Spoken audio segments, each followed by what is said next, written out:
As a reminder, myself, city department directors, representatives from city council, and also Pennington County meet every morning at 10 o'clock to discuss the last 24 hours and what's unfolded, any changes. From that, I make a basic update, point in time update for the last 24 hours.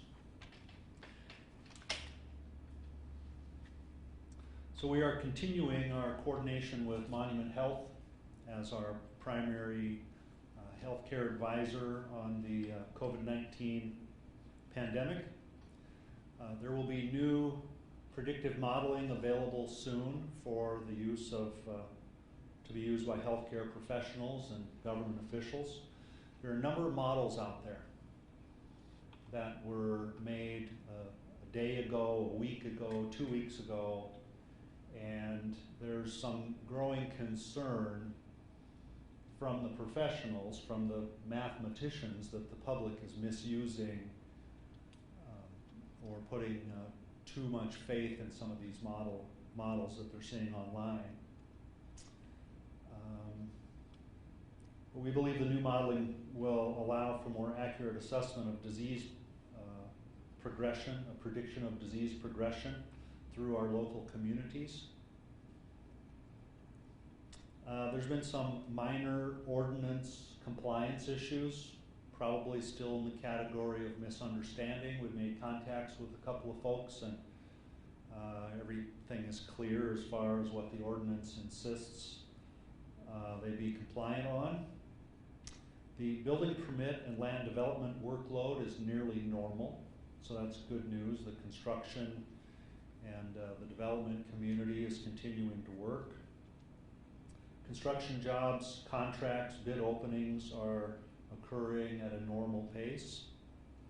Our public safety workforce is healthy, in fact, healthier than 1 year ago at the same time. Less people out sick today than there were a year ago. A lot of precautions being taken this year on the part of our public safety officials that weren't being taken last year. All public civic center events have been canceled through April. Should be of no surprise to anyone. The library drive-through is open. As I mentioned before, there's a slowdown of the availability of materials because they are quarantining those returned materials to make sure that there is no spread of disease through the drive-up window. But they do have 30,000 plus digital downloads available at the Rapid City Public Library. Feeding South Dakota is consolidating their food distribution efforts to one site. That'll be Wednesday, April 1st, tomorrow, 10 a.m. to noon at the Central States Fairgrounds. Their limitations, 1 box of food per family, a maximum of 2 boxes per car, and identification will be required to differentiate between 2 different families.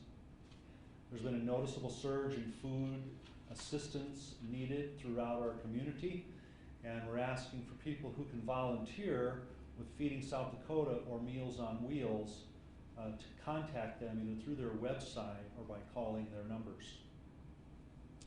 So now, yesterday was the last day of legislation, traditionally known as Veto Day. There were a number of bills passed yesterday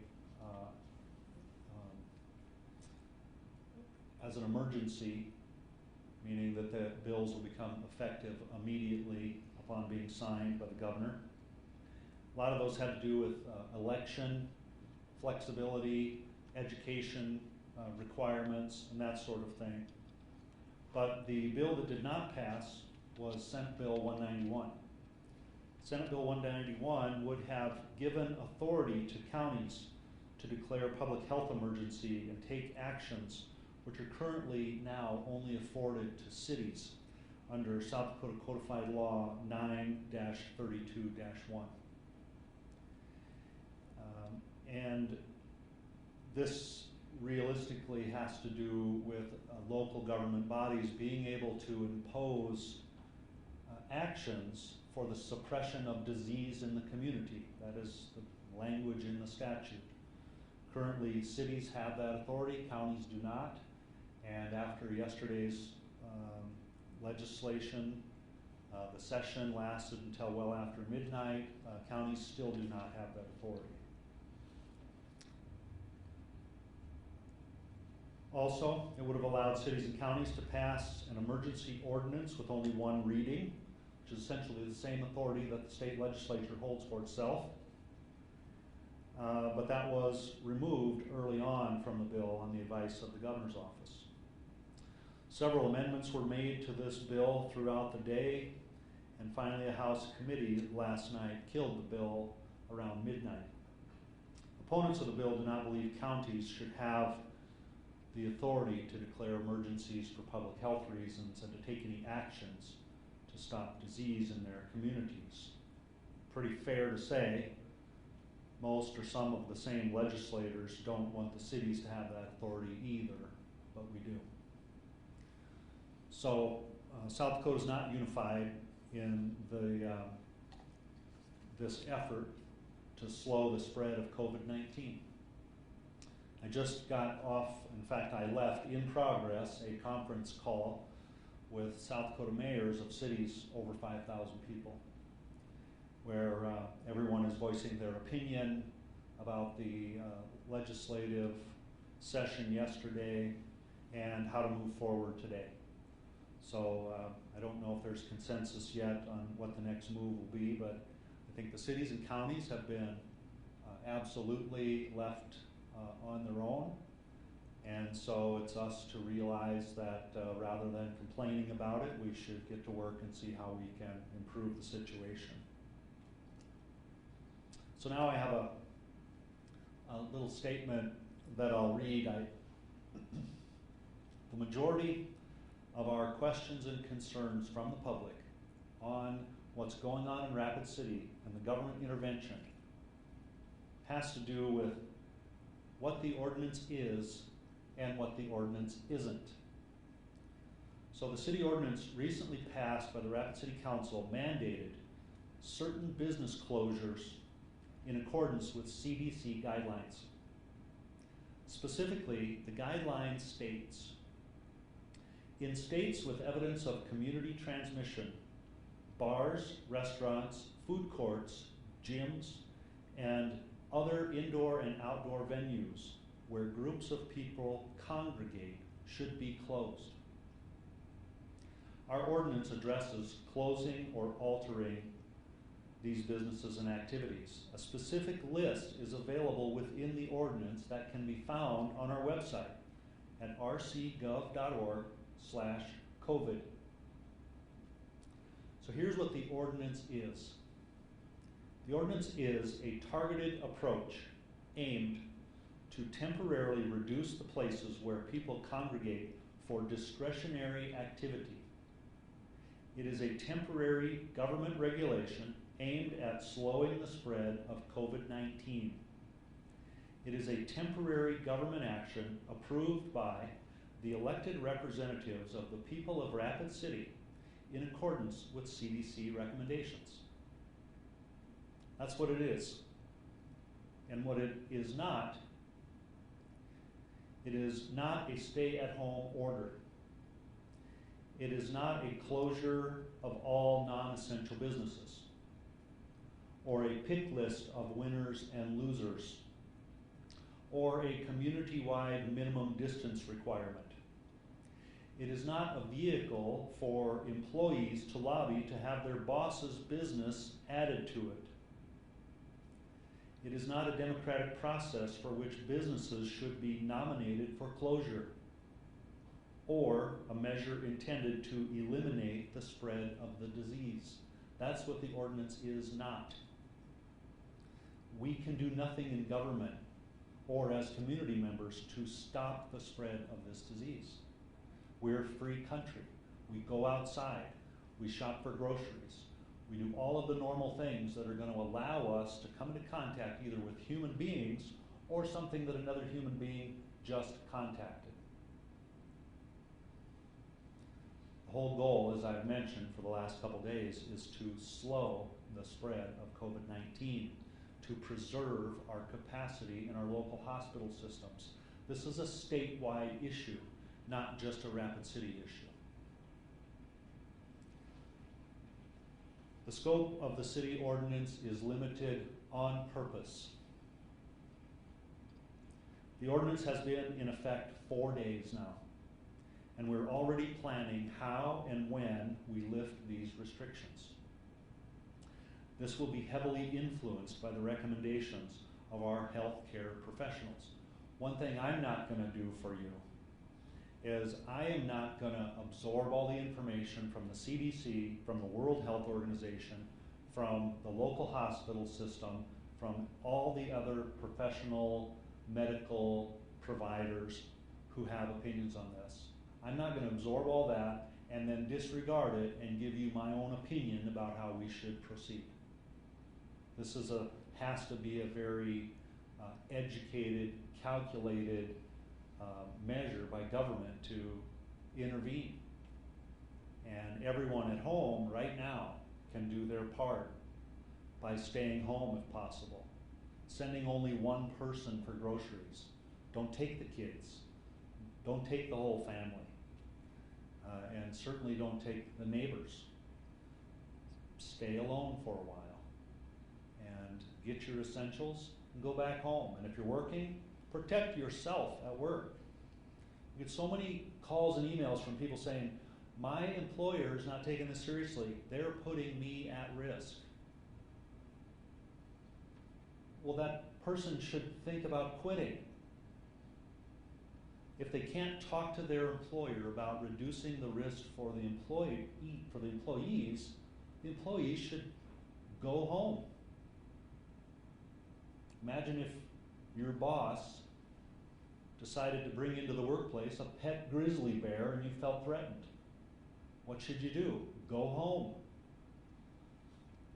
We're all in this together. There is no more responsibility on the part of government than there is on each and every individual citizen, because the citizens make up the government. And so we all have to be responsible. Now, there are questions from the media today. Mr. Mayor, what's the progress on home rule in Rapid City, and how might that be helpful in pandemic situations such as this? The question is, what's the progress on the home rule effort that we've been talking about for a while for Rapid City? And how might this be helpful during a pandemic like this? Well, we are so early in the home rule phase that we haven't learned enough about it to know exactly. But theoretically, under home rule, the city could do anything that wasn't already prohibited, specifically prohibited by the state. So if there was no law prohibiting cities from declaring a health emergency, we could do that. If there was no law specifically prohibiting the closing businesses, then we could do that. So it may give a little more flexibility in dealing with a crisis as well as everyday business. But as we've seen in some states and also in South Dakota, there's also a desire on the part of the state government, specifically the legislature, to systematically preempt the cities from doing their own thing. So it may or may not be a benefit right now. We just talked this morning about delaying that whole effort through the month of April, trying to maybe pick it back up in May or later. So we're not giving up on it. It's still important work to be done. Other questions? Mr. Mayor, with the homeless population in Rapid City, I've heard concerns from the public how the city is and other organizations are working together to do their part to protect the homeless population. Could you just recap where we are with city working with other organizations on those who are at risk? Well, the city is working with organizations that provide food. The city is a financial contributor to the Cornerstone Rescue Mission and some other human service organizations. But there's a portion of the homeless population that is very difficult to protect. because we try to protect them all year long, and they have different priorities. Now, whether or not this virus and the economic downtrend that we're expecting and seeing already, frankly, is going to create more homeless people, then certainly we or other community organizations will be ready to provide food and to try to find shelter. Another popular question we get is, why aren't you enacting a law prohibiting evictions? And that's just not within our authority to do. And we don't know at this moment who specifically has the authority to do that. I think if you're a landlord and you're going to evict someone because they haven't paid their rent this last month, I think you're a crummy landlord. You know, a lot of times there's more to those stories. This person may be behind in rent for several months leading up to this point. So I think we need compassion, we need some understanding. We have a large part of our workforce in Rapid City that's employed in jobs making clearly less than $12 or $13 or $14 an hour. And when they pay their rent, they're paying out in many cases over half of their monthly income. So when that income is removed because of layoffs or because of government shutdowns or whatever the reason may be, that's going to produce a situation where that person can't get their hands on that much cash at one time to pay the landlord. So work with your landlord, work with your lender, your lending agency, and hang in there a little bit. Mayor. So, you know, next city council meeting, you guys will be taking up the non-essential businesses again. And as we learned from the special meeting, there were tons of emails. What kind of regulations or rules are you looking to put in to kind of limit those?